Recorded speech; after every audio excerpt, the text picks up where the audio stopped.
चक्र का मतलब पहिया या गोलाकार होता है, क्योंकि दोस्तों इन चक्रों का संबंध शरीर में एक आयाम से दूसरे आयाम की ओर जाना होता है, इसलिए इसे चक्र कहते हैं। पर वास्तव में यह एक त्रिकोण की तरह है। अब सवाल ये है दोस्तों कि आखिर इस शरीर के अंदर ये चक्र करते क्या हैं? मूल रूप से 7 चक्र हैं: मूलाधार, स्वादिष्ठान, मणिपुर, अनाहत, विशुद्धि, आज्ञा और सहस्त्रार चक्र। पहला मूलाधार चक्र रीढ़ की हड्डी के सबसे नीचे हिस्से के आसपास होता है। इस चक्र को कुंडलिनी का मुख्य स्थान कहा जाता है। इसका एक नाम और भी है, वो नाम भूमंडल है। भूमंडल पृथ्वी का ठोस भाग है जिस पर हम रहते हैं। दोस्तों ये मूलाधार चक्र नींद और भोजन के लिए तरसता है।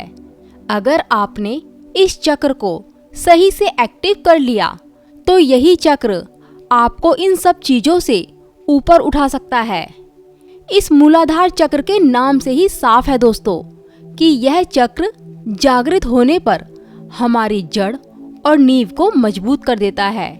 इमारत की मजबूती और वह कितना टिकाऊ होगा, यह सब उसकी नींव पर निर्भर करता है। दोस्तों अगर आपकी ऊर्जा मूलाधार से ज्यादा प्रबल है तो आप भोग, विलास, निद्रा में ज्यादा रहेंगे। वैसे चक्रों के एक से ज्यादा आयाम होते हैं। चक्रों का एक आयाम तो उनका भौतिक अस्तित्व है, जिसे आप बहुत अच्छी तरह जानते हैं, जिस आयाम में आप शारीरिक रूप में रहते हैं। लेकिन दोस्तों उनके आध्यात्मिक आयाम भी होते हैं। इसका मतलब है कि उनको पूरी तरह से रूपांतरित किया जा सकता है। उदाहरण के लिए मूलाधार चक्र जो भोजन और नींद के लिए तरसता है, अगर आपने इस मूलाधार चक्र को सही से एक्टिव कर लिया तो यही मूलाधार चक्र आपको इन सब चीजों से मुक्त भी कर सकता है। दोस्तों अब दूसरे स्थान पर आता है स्वादिष्ठान चक्र। ये वो चक्र है जो लिंग मूल से 4 अंगुल ऊपर स्थित है। अगर आपकी ऊर्जा इस चक्र पर ही इकट्ठा है तो आपके जीवन में मनोरंजन, घूमना फिरना, मौज मस्ती, बस यह सब ही रहेंगे। यह सब करते हुए ही आपका जीवन कब बीत जाएगा आपको पता भी नहीं चलेगा और अंत में हाथ फिर भी खाली ही रह जाएंगे। दोस्तों मनोरंजन जरूरी है, लेकिन मनोरंजन की लत अच्छी नहीं है। मनोरंजन भी व्यक्ति की चेतना को बेहोशी की हालत में ढकेलता है। दोस्तों अगर आपने लगातार ध्यान मेडिटेशन किया तो आप इस चक्र को एक्टिव कर लोगे और इस चक्र के एक्टिव होने से क्रूरता, गर्व, आलस्य, अविश्वास, इन सब दुर्गुणों का नाश होता है। सिद्धियां प्राप्त करने के लिए ये सब जरूरी है दोस्तों, और सिद्धियां प्राप्त होना बहुत जरूरी है। दोस्तों अब आप ये कहेंगे कि सिद्धियां प्राप्त होनी क्यों जरूरी है, तो मैं आपको बता दूं, ये सिद्धियां ही आपको आगे का रास्ता दिखाती हैं।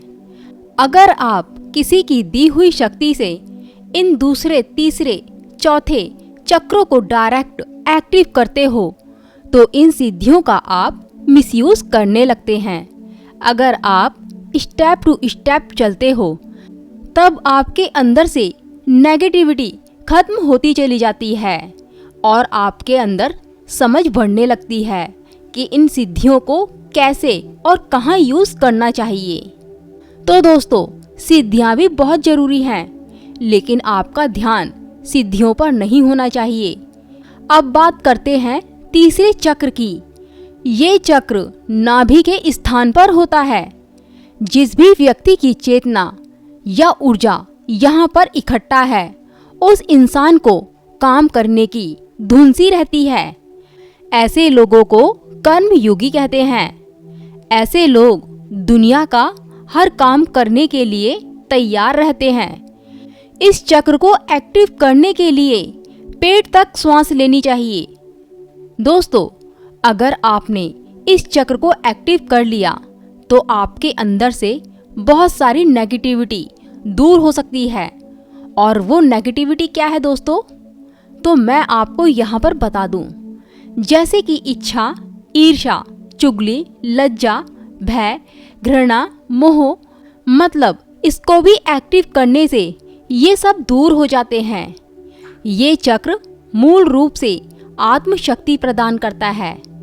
सिद्धियां प्राप्त करने के लिए आत्मवान होना जरूरी है और आत्मवान होने के लिए यह अनुभव करना जरूरी है कि आप शरीर नहीं हो, आप एक आत्मा हो। अगर आपके अंदर आत्मशक्ति, आत्मबल और आत्मसम्मान है तो आपके लिए कोई भी लक्ष्य कमजोर नहीं है। अब बात करते हैं दोस्तों चौथे चक्र अनाहत चक्र के बारे में। यह चक्र सीने में मौजूद होता है। अगर आपकी ऊर्जा अनाहत चक्र में एक्टिव है तो आप एक रचनात्मक करने वाले व्यक्ति होंगे। हर पल आप कुछ ना कुछ नया रचने की सोचते होंगे। हृदय पर संयम करने से और ध्यान लगाने से यह चक्र जागृत होने लगता है। खासकर रात में ध्यान मेडिटेशन करने से, ध्यान मेडिटेशन के अभ्यास से ये चक्र जागृत होने लगता है और सुषुम्ना नाड़ी इस चक्र को भेद कर ऊपर जाना शुरू करती है। इस चक्र के एक्टिव होने से आपके अंदर से छल, कपट, चाहत, हिंसा, चिंता, मोह, अहंकार ये सब नष्ट हो जाते हैं। इस चक्र के जागृत होने से व्यक्ति के अंदर प्रेम और आनंद जागृत होता है। इस चक्र के जागृत होने पर व्यक्ति के पास ज्ञान खुद ही प्रकट होने लगता है। दोस्तों, अब बात करते हैं पांचवें चक्र यानी कि विशुद्धि चक्र के बारे में। ये चक्र कंठ में होता है। कंठ में सरस्वती का स्थान होता है, जहाँ पर आपका विशुद्धि चक्र है। सामान्य तौर पर अगर आपकी ऊर्जा इस चक्र के आसपास इकट्ठा है तो आप पावरफुल होंगे। कंठ में संयम रखने से और ज़्यादा से ज़्यादा ध्यान मेडिटेशन करने से ये चक्र जागृत होने लगता है। इस चक्र के जागृत होने पर साधक को 16 कलाओं का ज्ञान होता है। जो साधक मन और मस्तिष्क से अलग रहकर बोध करने लगता है वही 16 कलाओं में गति कर सकता है। इस चक्र के जागृत होने से इंसान अपनी भूख और प्यास को रोक सकता है, वही मौसम के प्रभाव को भी रोक सकता है। दोस्तों, अब बात करते हैं छठे नंबर पर आज्ञा चक्र की। ये चक्र आपका दोनों आंखों के बीच भ्रुकुटी में होता है।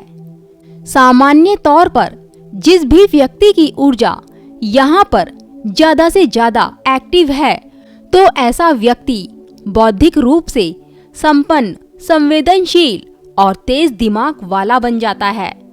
लेकिन वह सब कुछ जानने के बावजूद भी मौन रहता है।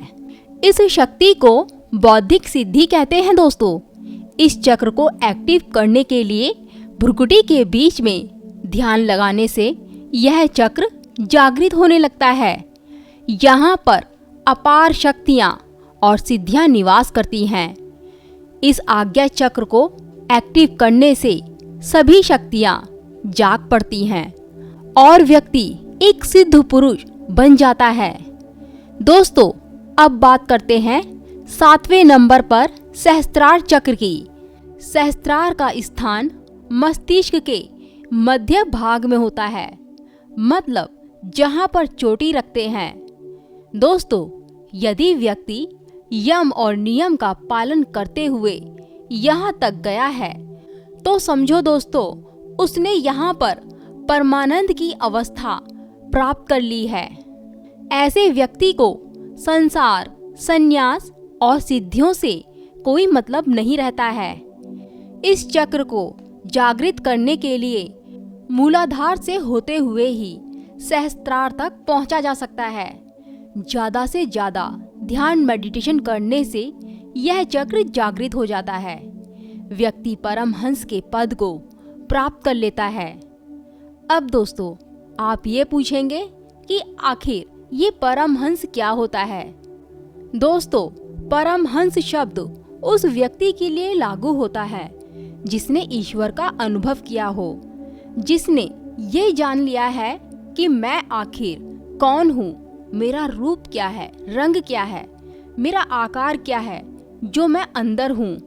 तब उसके लिए ये परमहंस शब्द लागू होता है। तो दोस्तों, वीडियो कैसी लगी कमेंट करके जरूर बताना। नमस्कार दोस्तों।